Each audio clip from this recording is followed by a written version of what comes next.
Hello hello hello बच्चों, welcome welcome welcome to your favourite channel science की पाठशाला, जहां पे हम साइंस के experiments, theoretical concepts and numericals को डिस्कस करते हैं। आज के इस लेक्चर में हम डिस्कस करने वाले हैं फिजिक्स के मोस्ट इंपॉर्टेंट क्वेश्चन। क्या बात है सर, क्या बात है सर, क्या बात, ये बात है जिसके अंदर हम chapter light, human I and electricity को इंक्लूड करने वाले हैं। इससे पहले मैंने आप लोगों को केमिस्ट्री के इंपॉर्टेंट क्वेश्चंस की प्रैक्टिस करवाई थी। वो लेक्चर आपने मिस किया तो उसकी लिंक नीचे आपको डिस्क्रिप्शन में मिल जाएगी। ये बड़ी अच्छी बात कही आप। बिना टाइम वेस्ट किए हम इसका डिस्कशन स्टार्ट करते हैं। अभी मजा आएगा ना भिड़ो। फर्स्ट इंपॉर्टेंट क्वेश्चन जो लाइट चैप्टर में से आता है वो है रिफ्लेक्शन ऑफ लाइट का मतलब क्या होता है एंड लॉज ऑफ रिफ्लेक्शन। ये क्वेश्चन ऑलमोस्ट हर साल आपको पूछेंगे। आपके प्री बोर्ड्स में भी आ सकता है, बोर्ड्स में भी आएगा, और साथ साथ में जो अभी हाफ ईयरली एग्जाम है उसके लिए भी ये मोस्ट आईएमपी क्वेश्चन है। रिफ्लेक्शन का मतलब होता है जब भी लाइट एक पर्टिकुलर प्लेन सरफेस के ऊपर इंसिडेंट होती है और उसी मीडियम में जब वापस से बाउंस बैक करेगी तो उस फेनोमेना को हम रिफ्लेक्शन ऑफ लाइट कहते हैं। यहाँ पे हमें ये पर्टिकुलर जो लाइट की रे है उसको हम इंसिडेंट रे कहते हैं। जो लाइट बाउंस बैक करती है उसको रिफ्लेक्टेड रे कहते हैं। और बीच में से हम एक इमेजिनरी लाइन जिसको नॉर्मल कहा जाता है वो पास करते हैं। अब इंसिडेंट रे और नॉर्मल के बीच का जो एंगल है उसको एंगल ऑफ इंसिडेंस कहा जाता है, और रिफ्लेक्टेड रे और नॉर्मल के बीच का जो एंगल है उसको एंगल ऑफ रिफ्लेक्शन कहा जाता है। ये पार्ट आप लोगों को याद रखना है। साथ साथ में आप लोगों को लॉज ऑफ रिफ्लेक्शन के बारे में भी पूछा जाता है। हमेशा आप लोगों को याद रखना है कि यहाँ पे जो एंगल ऑफ इंसिडेंस जो हम नॉर्मल के साथ काउंट करते हैं वो हमेशा एंगल ऑफ रिफ्लेक्शन जितना ही होता है। मतलब कि अगर लाइट 30 डिग्री पे इंसिडेंट होगी नॉर्मल के साथ तो 30 डिग्री पे ही रिफ्लेक्ट करेगी नॉर्मल के साथ। हमेशा ये याद रखना है कि नॉर्मल के साथ ही हम एंगल को मेजर करते हैं, मिरर के साथ एंगल को मेजर नहीं किया जाता। कई बार ऐसा हो सकता है कि क्वेश्चन ट्विस्ट करके पूछेंगे और वहां पे आपको एंगल जो है वो प्लेन सरफेस के साथ या तो मिरर के साथ दिया होगा, तो उस केस में वो एंगल को काउंट नहीं करना है, नॉर्मल के साथ जो एंगल होता है वो काउंट करना है। मान लो आपको ऐसा दे दे कि यहाँ पे एक 40 डिग्री बन रहा है मिरर के साथ, तो नॉर्मल के साथ कितना बन रहा होगा 50 डिग्री, बिकॉज नॉर्मल हमेशा 90 डिग्री बनाता है सरफेस के साथ। तो ये पॉइंट जो है आप लोगों को अच्छे से समझना होगा और याद करना होगा। साथ साथ में सेकेंड लॉ ऑफ रिफ्लेक्शन जो है वो कहता है कि इंसिडेंट रे और रिफ्लेक्टेड रे और नॉर्मल तीनों के तीनों सेम प्लेन में एग्जिस्ट करते हैं। इंसिडेंट रे और रिफ्लेक्टेड रे हमेशा नॉर्मल के ऑपोजिट साइड पे होता है। तो ये 3 पॉइंट्स आप लोगों को खास करके याद रखने हैं। नेक्स्ट इंपॉर्टेंट क्वेश्चन जो पूछा जाता है वो है properties of image formed by plane mirror. ये एक ऐसा क्वेश्चन है कि जिसमें से 1 मार्क्स के बहुत ज्यादा क्वेश्चन पूछे जाते हैं। ये पूरा क्वेश्चन 2 मार्क्स के लिए इंपॉर्टेंट है, लेकिन इसमें से ऑब्जेक्टिव्स भी बनते हैं, इसलिए आपको ये क्वेश्चन को ज्यादा इंपॉर्टेंस देनी है। फर्स्ट हमें ये याद रखना है कि प्लेन मिरर जो है वो हमेशा वर्चुअल एंड इरेक्ट इमेज बनाता है। वर्चुअल और इरेक्ट का मतलब होता है कि इसकी इमेज कभी भी स्क्रीन के ऊपर नहीं बनेगी और हमेशा सेम साइज की बनती है इमेज। यहाँ पे हाइट ऑफ इमेज और हाइट ऑफ ऑब्जेक्ट सेम रहता है, इसलिए यहाँ पे जो मैग्निफिकेशन है उसको हम कहते हैं +1। ये एक आईएमपी पॉइंट है जो आप लोगों को याद रखना पड़ेगा। सेकंड, इमेज जो यहाँ पे बनती है वो मिरर के बिहाइंड बनती है, ऑब्वियसली ये आपको पता ही होगा, और इसके जो साइड्स है वो रिवर्सिबल होते हैं। मतलब कि जो लेफ्ट है वो राइट बन जाता है और जो राइट है वो लेफ्ट बन जाता है। जैसे कि ये मेरा यहाँ पे लेफ्ट हैंड है, ठीक है, लेकिन मैं इसको मिरर के सामने रखूंगा तो वो मेरा राइट हैंड दिखाई देगा। इस चीज को कहा जाता है लेटरली इनवर्टेड। ठीक है, तो ये चीज आप याद रखना, लेटरली इन्वर्टेड इमेज बनती है जो आप लोगों को यहाँ पे मेंशन करके दिखाया है। एक और पॉइंट आप लोगों को याद रखना है कि यहाँ पे ऑब्जेक्ट डिस्टेंस और इमेज डिस्टेंस हमेशा सेम रहते हैं। जितना ऑब्जेक्ट मिरर से दूर होगा उतनी ही दूरी पे उसकी इमेज बनती है। थर्ड इंपॉर्टेंट क्वेश्चन जो है वो है डेफिनेशंस, आपको 1 मार्क में पूछी जाती बहुत सारी। Pole, centre of curvature, radius of curvature, principal axis, principal focus, focal length, paraxial rays, focal plane, aperture, ये सारी इंपॉर्टेंट डेफिनेशंस हैं। ठीक है, सबसे पहले हम डिस्कस करते हैं पोल क्या होता है।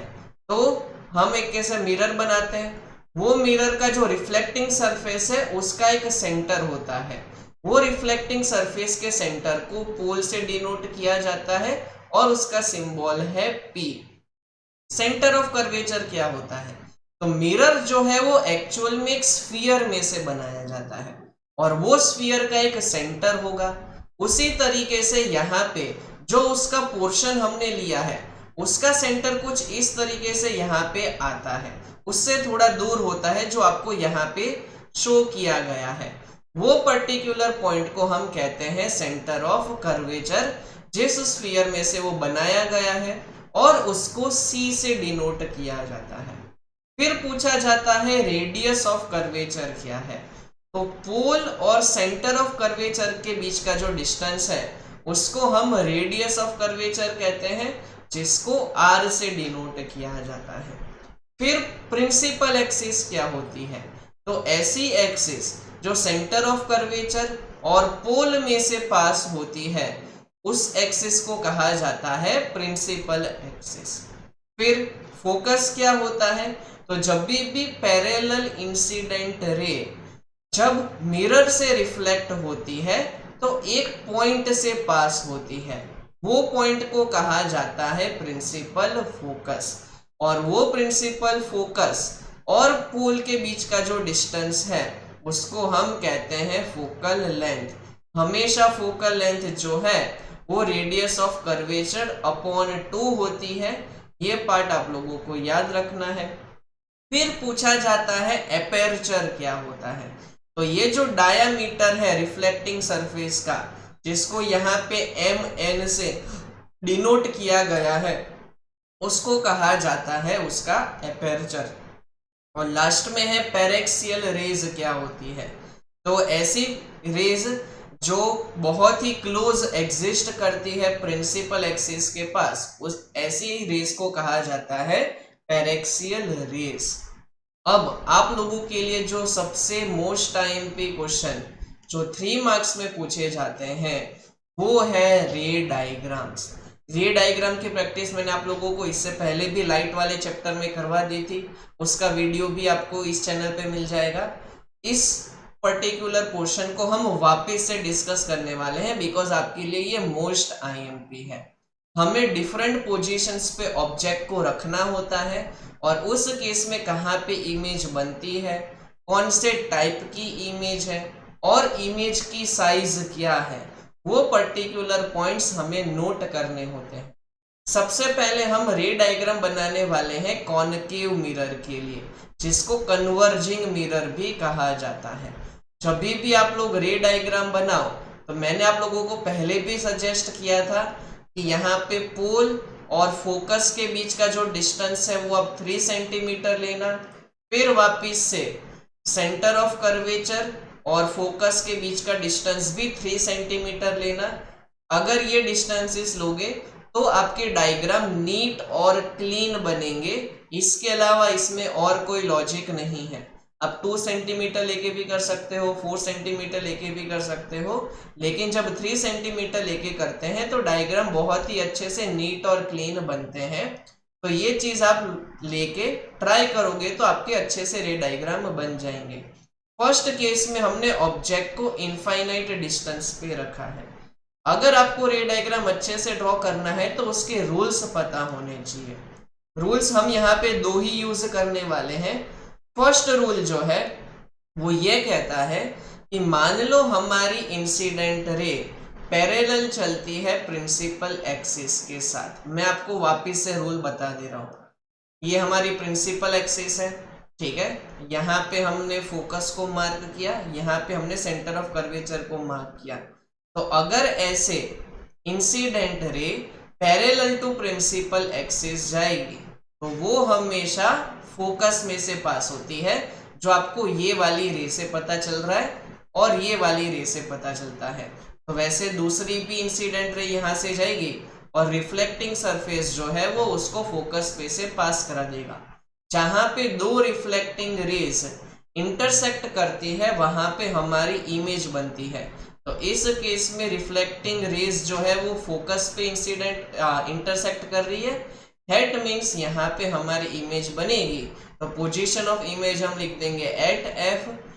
इमेज का जो नेचर है वो रियल एंड इन्वर्टेड बनता है और इमेज की साइज जो है वो हाईली डिमिनिश्ड यानी कि पॉइंट साइज होती है।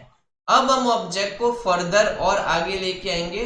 हमने अब ऑब्जेक्ट को बियॉन्ड सी रखा है, मतलब कि सी के पीछे रखा है। तो यहाँ पे हम ऑब्जेक्ट को इस तरीके से ए बी से शो करते हैं।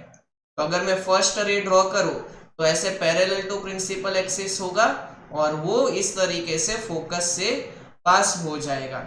और अगर सेकेंड रे ड्रॉ करनी है तो जब वो इस तरीके से यहाँ पे फोकस से पास होगी, ये जो रूल है वो फर्स्ट रूल का ऑपोजिट है। सेकेंड रूल कहता है कि अगर यहाँ पे फोकस से पास होती है रे तो वो हो जाती है प्रिंसिपल एक्सिस से पैरेलल। यहाँ पे एक और रूल यूज किया गया है कि अगर रे इस तरीके से सेंटर ऑफ कर्वेचर से पास होती है तो वो सेंटर ऑफ कर्वेचर से ही रिफ्लेक्ट होगी। तो यहाँ पे देखो रे अगर सेंटर ऑफ कर्वेचर से ऐसे पास होती है तो वो उसी डायरेक्शन में रिफ्लेक्ट हो जाती है। तो ये वाली रिफ्लेक्टेड रे ब्लैक वाली और रेड वाली रिफ्लेक्टेड रे दोनों यहाँ पे इंटरसेक्ट कर रही है। दैट मीन्स इमेज हमारी वहां पे बनेगी between C and F. Image का अगर आप नीचे देखोगे तो वापस रियल और इन्वर्टेड, और साइज को कंपेयर करोगे तो यहाँ पे डिमिनिश्ड इमेज बनती है। फिर थर्ड केस में हम ऑब्जेक्ट को सेंटर ऑफ कर्वेचर पे लेके आते हैं। ये कैसा रे डायग्राम है जो मोस्ट आईएमपी है आप लोगों के लिए, बिकॉज ये बहुत बार पूछा गया है अभी तक, ठीक है, बोर्ड की एग्जाम में और हाफ ईयरली एग्जाम में। ये 3 मार्क्स का मोस्ट आईएमपी रे डायग्राम है। सो जब भी हम सेंटर ऑफ कर्वेचर पे ऑब्जेक्ट को रखते हैं तो उसकी इमेज भी बनती है सेंटर ऑफ कर्वेचर पे, रियल इन्वर्टेड और सेम साइज। सेम साइज का मतलब मैग्निफिकेशन क्या होगा, 1 होगा। फिर हम ऑब्जेक्ट को और आगे शिफ्ट करते हैं बिटवीन एफ एंड सी। देखो यहाँ पे ऑब्जेक्ट को रखा और इस केस में अगर जब आप रे डायग्राम बनाओगे तो आपकी इमेज जो है वो बनेगी बियॉन्ड सी पे, रियल और इन्वर्टेड। लेकिन अब इमेज जो है वो ऑब्जेक्ट के कंपैरिजन में एनलार्ज्ड हो जाएगी। फिर फोकस पे ऑब्जेक्ट को रखते हैं, ये भी one of the IMP point है आप लोगों के लिए, इसमें से ऑब्जेक्टिव भी बनते हैं। उस केस में इमेज जो है वो इनफाइनाइट पे बनती है, रियल और इन्वर्टेड और एनलार्ज्ड होती है।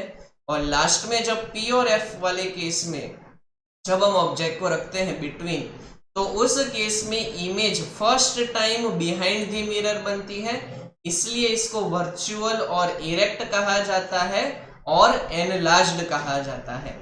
तो ये सारे रे डायग्राम्स आपको याद रखने हैं, बिकॉज इसमें से आप लोगों को ऑब्जेक्टिव्स भी पूछ सकते हैं। अब ऐसा क्वेश्चन 2 मार्क्स में पूछा जाता है, that is right the uses of concave mirror. Concave mirror कहाँ कहाँ पे यूज होता है, तो टॉर्चेस में यूज करते हैं, सर्च लाइट में और व्हीकल के हेडलाइट्स में। इसको शेविंग मिरर के फॉर्म में भी यूज करते हैं बिकॉज वो फेस की लार्जर इमेज दिखाता है। डेंटिस्ट भी इसको यूज करते हैं हमारे टीथ की साइज को एनलार्ज देखने के लिए। साथ साथ में इसको सोलर फर्नेसिस में, जहाँ पे हमें सनलाइट को कॉन्सेंट्रेट करवाना होता है, वहां पे भी इसको यूज करते हैं। और रिफ्लेक्टिंग टाइप के टेलीस्कोप में भी इसको यूज किया जाता है। अगेन ऑब्जेक्टिव के क्वेश्चन भी इसमें से बनते हैं। अब मैग्निफिकेशन क्या है, ये भी 2 मार्क्स का क्वेश्चन है, ठीक है। अब मैग्निफिकेशन क्या है, तो मैग्निफिकेशन को एक रेशियो कहा जाता है, height of image and height of object. Object के कंपैरिजन में कितनी बड़ी या तो छोटी इमेज बन रही है, उस पॉइंट को कहा जाता है मैग्निफिकेशन। अगर हाइट ऑफ इमेज ज्यादा है, ठीक है, हाइट ऑफ ऑब्जेक्ट के कंपैरिजन में, तो मैग्निफिकेशन ऑब्वियसली ग्रेटर देन 1 होगा। लेकिन height of image less than है हाइट ऑफ ऑब्जेक्ट से, तो ऑब्वियसली मैग्निफिकेशन लेस देन 1 होगा। और जब दोनों इक्वल होंगे तो magnification will be equal to 1। तो इस तरीके से भी इसको डिनोट कर सकते हैं। दूसरा फॉर्मूला है -v/u, सिर्फ और सिर्फ स्फेरिकल मिरर के लिए। ये चीज याद रखना, -v/u हमें स्फेरिकल मिरर के लिए यूज करना है, और लेंस के लिए v/u, वहां पे माइनस की साइन नहीं आएगी। ये चीज आप लोगों को याद रखनी है। अब जब भी किसी भी क्वेश्चन के अंदर मैग्निफिकेशन की वैल्यू नेगेटिव आती है, तो उस केस में रियल और इन्वर्टेड इमेज बनती है, ये याद रखना है। जब भी मैग्निफिकेशन की वैल्यू पॉजिटिव आए, तो उस केस में वहां पे वर्चुअल और इरेक्ट इमेज बनती है। वैसे ही अब हम कॉन्वेक्स लेंस का एक रे डायग्राम देख लेते हैं। कॉन्वेक्स लेंस को कन्वर्जिंग लेंस भी कहा जाता है। ये पॉइंट को ऑप्टिकल सेंटर कहा जाता है। ये जो हमारा फोकस था उसको f1 कहते हैं। अब यहाँ पे सेंटर ऑफ कर्वेचर की जगह पे 2f1 लिखा जाता है, फिर यहाँ पे f2 लिखा जाता है, और यहाँ पे 2f2 लिखा जाता है। अब वैसे ही हमें रे डायग्राम ड्रॉ करना है। जब भी हम किसी भी रे को पास करते हैं पैरेलल टू प्रिंसिपल एक्सिस, तो वो ऐसे फोकस से पास हो जाती है, और जब रे ऑप्टिकल सेंटर से पास होती है तो वो अनडेविएटेड रहती है। तो जब हमने यहाँ पे ऑब्जेक्ट को बियॉन्ड 2f1 रखा, तो उस केस में उसकी इमेज बनी f2 और 2f2 के बीच में, नेचर बना रियल और इन्वर्टेड, और साइज बनी स्मॉलर देन दी ऑब्जेक्ट। फिर आप लोगों को 2 मार्क्स में पूछा जाता है power of lens. Power of lens का मतलब होता है वो लेंस की कन्वर्ज या तो डाइवर्ज करने की एबिलिटी। अब कोई पर्टिकुलर लेंस जो है वो डिफरेंट कैपेसिटी में लाइट को बेंड करता है, कन्वर्ज करता है या तो डाइवर्ज करता है। वो लेंस की कैपेसिटी को कहा जाता है उसकी कन्वर्जिंग कैपेबिलिटी, जिसको हम पावर कहते हैं। और पावर का फॉर्मूला होता है 1/f, that is reciprocal of focal length. अब पावर का जो SI यूनिट है वो डायोप्टर होता है। ये पार्ट आप लोगों को याद रखना है। कॉन्वेक्स लेंस के लिए जो पावर है वो पॉजिटिव होता है, कॉनकेव लेंस के लिए जो पावर है वो नेगेटिव होता है। जिनको मायोपिया हुआ है, जिनको दूर का नहीं दिखाई देता है, उस केस में उसको कहा जाता है नेगेटिव पावर, मतलब कि वो कॉनकेव लेंस यूज करते हैं। जिनको नजदीक का नहीं दिखाई देता है, जिनको हाइपरमेट्रोपिया है, उनका जो पावर है लेंस का, कॉन्वेक्स लेंस का, वो पॉजिटिव रहता है। ये सारी चीजें आप लोगों को पता होनी चाहिए। अब किसी भी पर्टिकुलर लेंस का पावर मेजर करना है, तो जो इंस्ट्रूमेंट हम यूज करते हैं ना, उस इंस्ट्रूमेंट को कहा जाता है डायोप्टर मीटर। कई बार आप चश्मे की दुकान में जाते होंगे चश्मा बनवाने के लिए। अगर आपके पास पुराना चश्मा होता है तो उसके नंबर हम वापस से चेक करते हैं, तो वहां पे वो जो दुकानदार इंस्ट्रूमेंट यूज करता है आपके लेंस के पावर को मेजर करने के लिए, उसको डायोप्टर मीटर कहा जाता है, जिसका यूनिट होता है मीटर इनवर्स। ठीक है। अब वापिस से कॉन्वेक्स लेंस का रे डायग्राम है। जब हम ऑब्जेक्ट को f1 पे रखेंगे, ये सिमिलर कॉनकेव मिरर जैसा ही है। अगेन वहां पे लाइट की जो रेज है वो इनफाइनाइट पे जाके इंटरसेक्ट होगी, तो पोजीशन ऑफ इमेज हम लिख देंगे इंफिनिटी, नेचर लिख देंगे रियल एंड इन्वर्टेड, और साथ साथ में हमेशा हाईली एनलार्ज्ड इमेज यहाँ पे बनती है। नेक्स्ट इंपॉर्टेंट क्वेश्चन जो 4 मार्क्स में पूछ सकते हैं वो है refraction of light through rectangular glass slab. ये 4 मार्क्स में लास्ट ईयर आप लोगों को पूछा गया था। अब रिफ्रैक्शन का मतलब होता है जब भी लाइट एक पर्टिकुलर मीडियम में से दूसरे पर्टिकुलर मीडियम में ट्रैवल करती है तो वो बेंड हो जाती है। उस फेनोमेना को हम कहते हैं रिफ्रैक्शन। रिफ्रैक्शन के लिए हम यहाँ पे रेक्टेंगुलर ग्लास स्लैब का यूज करने वाले हैं। यहाँ पे हम कंसीडर करते हैं एयर एक मीडियम है, यहाँ पे हमारा ग्लास स्लैब मीडियम है, और यहाँ पे अगेन एयर मीडियम है। इसको कहा जाता है रेरर मीडियम, इसको कहा जाता है डेंसर मीडियम, इसको अगेन कहा जाता है रेरर मीडियम। सबसे पहले ड्रॉ करने के लिए हम यहाँ पे नॉर्मल को यूज करते हैं।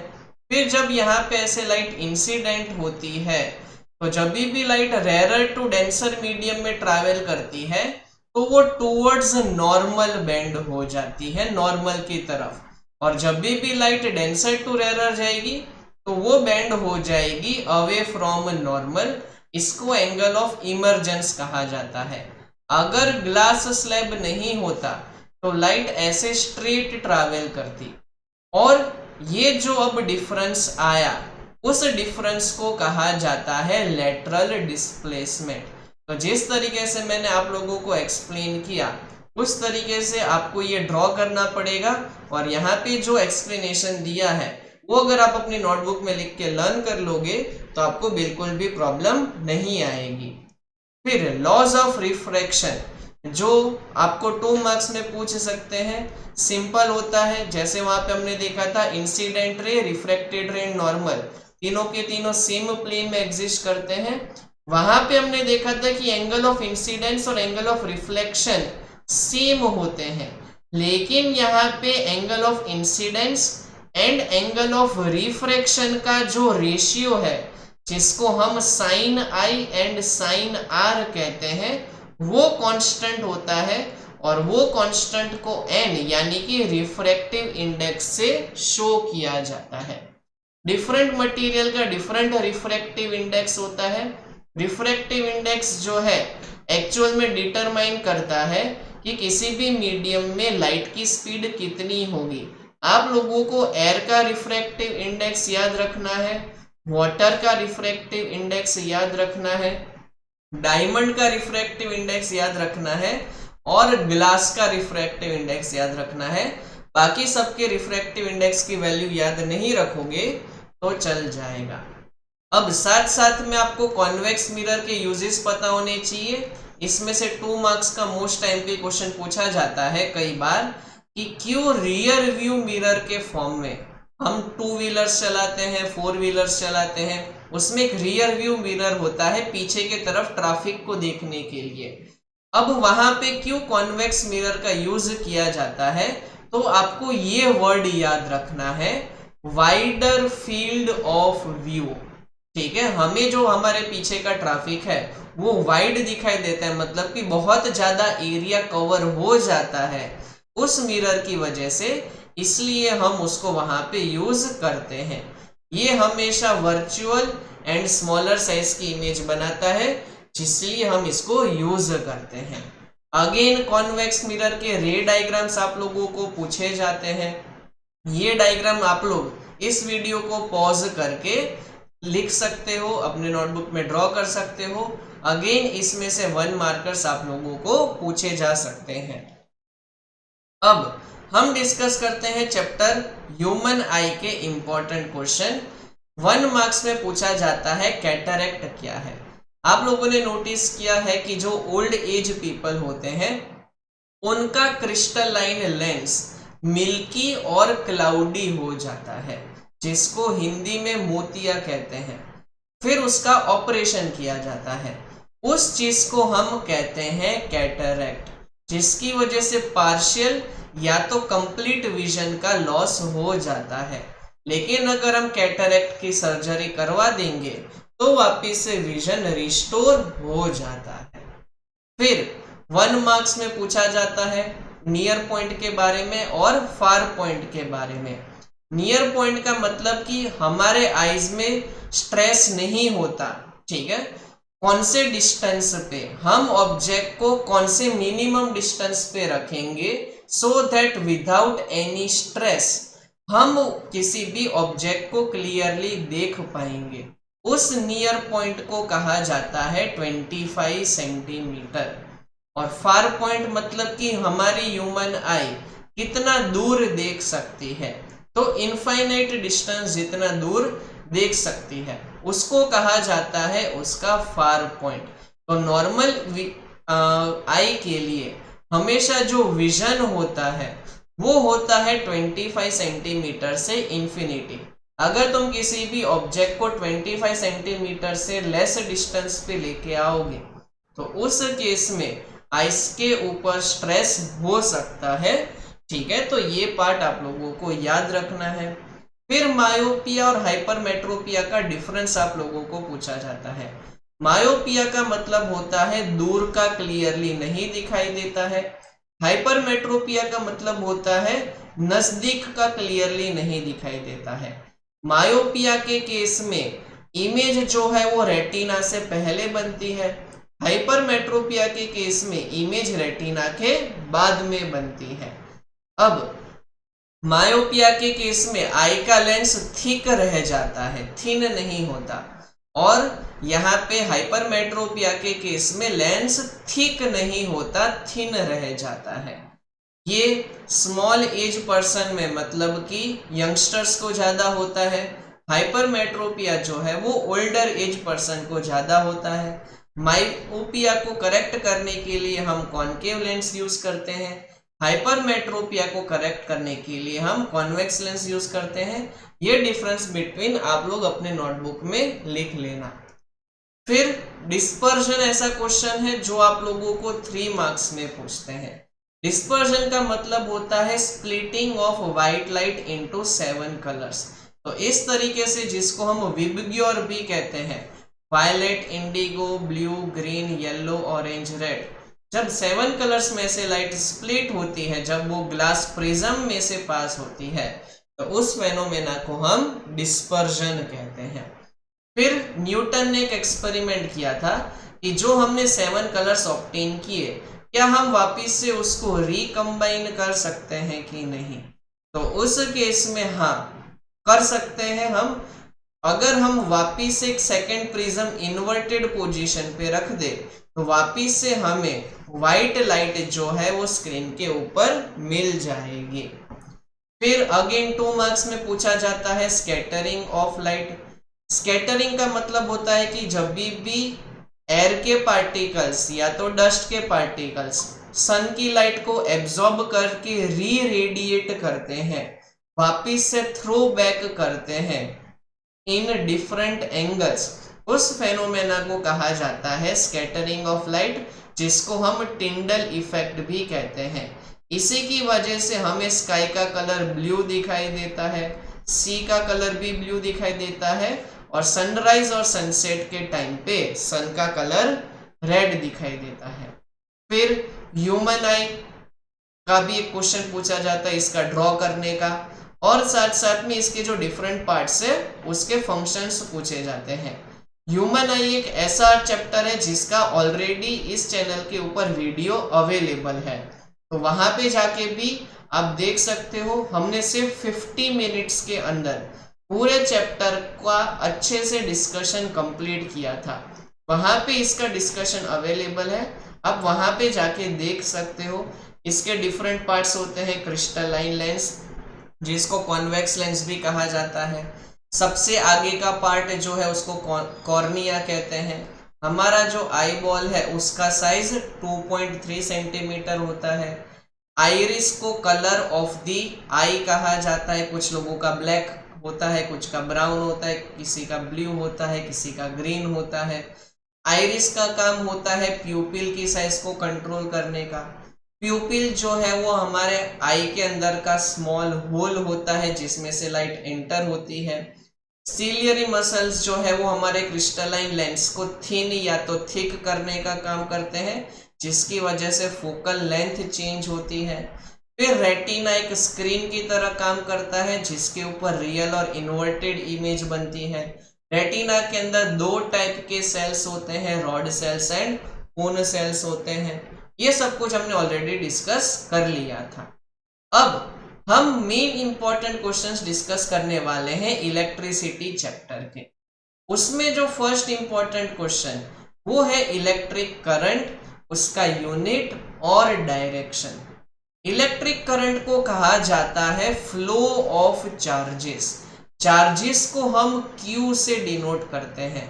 जब एक कंडक्टिंग वायर में से एक पॉइंट से दूसरे पॉइंट पे चार्ज जब फ्लो होता है तो उस चीज को हम कहते हैं इलेक्ट्रिक करंट, जिसका फॉर्मूला होता है I is equal to Q/T।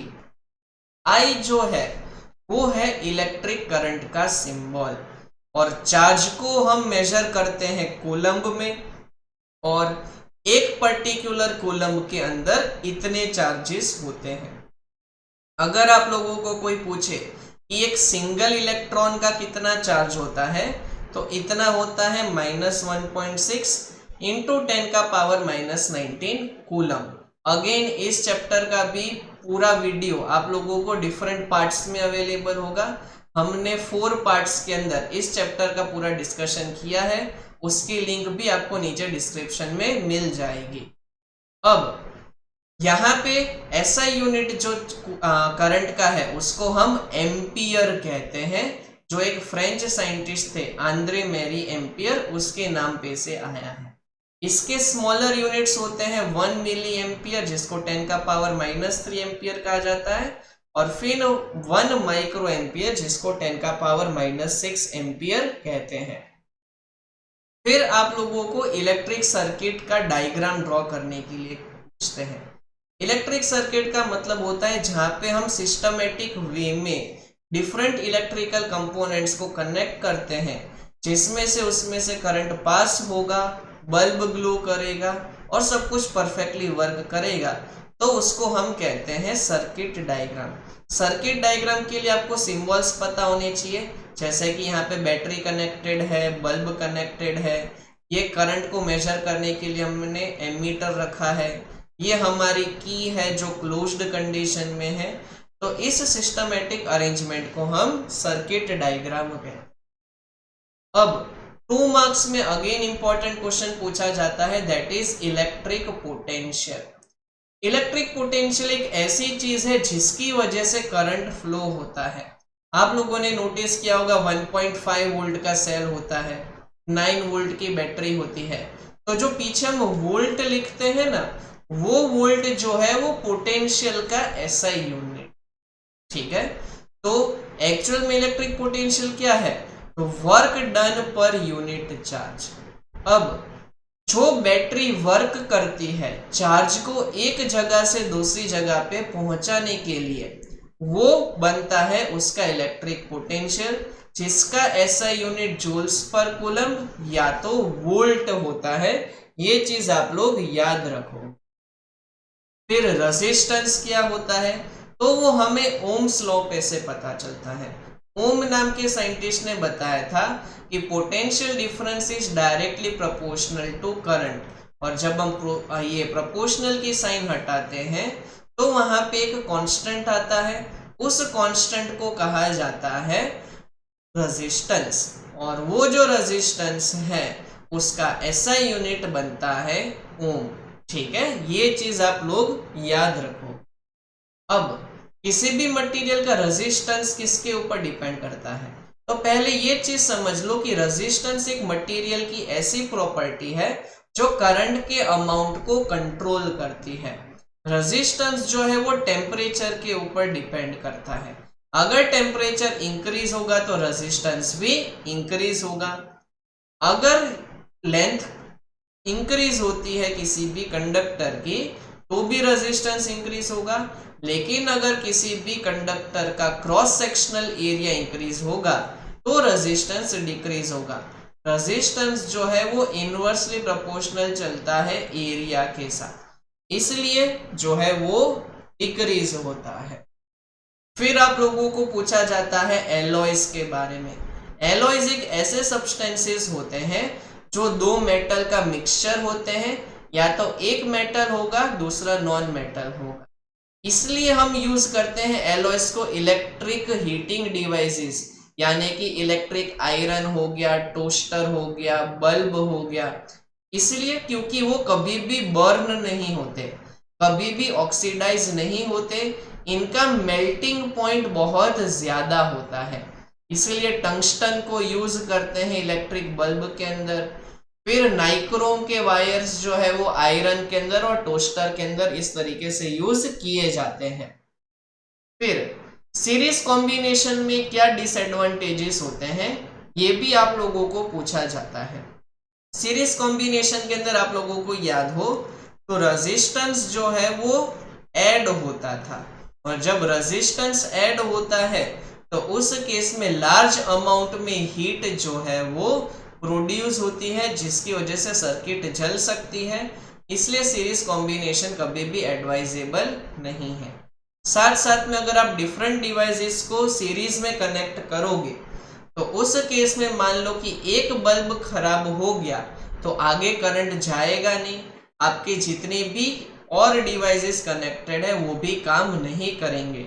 इसलिए कभी भी सीरीज में चीजें रखी नहीं जाती। सारी की सारी जो डिवाइसेस है वो हमेशा रखे जाते हैं पैरेलल कॉम्बिनेशन के अंदर, क्योंकि पैरेलल कॉम्बिनेशन में अगर एक डिवाइस खराब होता है तो बाकी के डिवाइस परफेक्टली वर्क करते हैं, उसमें कोई चेंज नहीं आता। इसका एग्जांपल है हमारे घर के अंदर ही। मान लो आपका टीवी खराब हो गया है लेकिन एसी भी काम करेगा, फ्रिज भी काम करेगा, वॉशिंग मशीन भी काम करेगा। अगर आपने टीवी, एसी, फ्रिज उन सबको सीरीज में रखा होता और टीवी खराब होता तो आपका एसी भी काम नहीं करता, टीवी भी काम नहीं करता। साथ साथ में पैरेलल कॉम्बिनेशन में हीट भी बहुत कम प्रोड्यूस होती है, इसलिए हम उसको यूज करते हैं। आई होप आप लोगों को सब कुछ परफेक्टली समझ में आ गया होगा। फिर भी अगर आप लोगों को कोई डाउट है तो आप मुझे नीचे कमेंट सेक्शन में पूछ सकते हो। इस सारे चैप्टर के सारे वीडियोस जिसमें हमने पूरे चैप्टर का सॉल्यूशन किया था, डिस्कशन किया था, उन सबकी लिंक नीचे डिस्क्रिप्शन में अवेलेबल है, तो आप पूरे चैप्टर के रिवीजन भी कर सकते हो। अब हम मिलेंगे नेक्स्ट वीडियो में, जहां पे हम हाफ ईयरली के लिए प्रैक्टिस पेपर नंबर 1 डिस्कस करने वाले हैं। अब वो वीडियो आप लोग कंप्लीटली देख लेना, जो आप लोगों को कुछ दिनों में अवेलेबल हो जाएगा। ये वीडियो अगर आपको पसंद आया तो इसको लाइक कर देना, चैनल को सब्सक्राइब कर देना और अपने फ्रेंड्स और फैमिली में इसको शेयर कर देना। अब हम मिलेंगे नेक्स्ट वीडियो में। Until then, goodbye and have fun. खत्म, bye bye, tata, goodbye, गया।